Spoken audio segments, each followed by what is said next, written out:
Good morning, Busy Bees. It's Thursday, February 19th, 2026. Here's your morning news rundown in under 5 minutes. Prince Andrew has been arrested, so it's in connection with Jeffrey Epstein, and we love to see that. I think that, more of these men of power, I don't want to say of affluence, because what they did, they should be under the prison. So people with money getting away with terrible things are starting to go down. Either they are being fired or they're resigning and going into obscurity.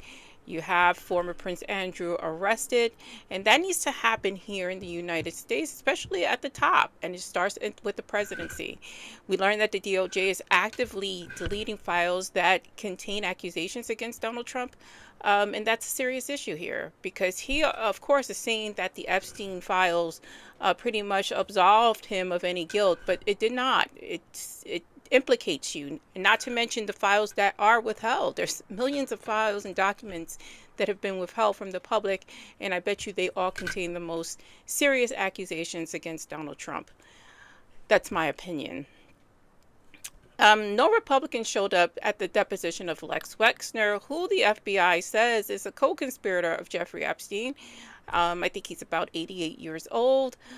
Yeah, and he gave upwards to over $1 billion to Jeffrey Epstein, saying that he was duped out of the money. No, this is what happens when you're in a co-conspiracy with someone. You gave this man $1 billion to feed your sycophant appetites for children,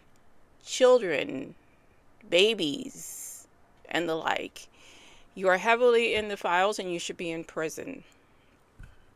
All this is happening as Donald Trump and his DOJ are broadening ICE's powers. They're able to detain let's put that, legal refugees now. People doing it the right way. When are you going to realize this is all about disenfranchising minorities from probably getting status and voting? Because that's what it's all about. The 2026 elections, he's trying to steal it by disenfranchising myself and other minorities by putting ICE in there. Now, I'm a legal citizen, but who do you think they're going to give a hard time if, at the polls?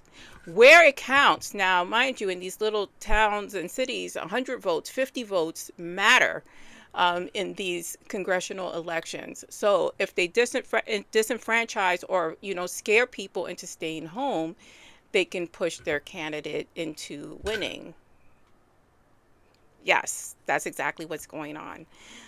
Anyway, follow the money. Money always tells the story, doesn't it? And stay smart, stay safe, stay informed, like, share, and follow if you can.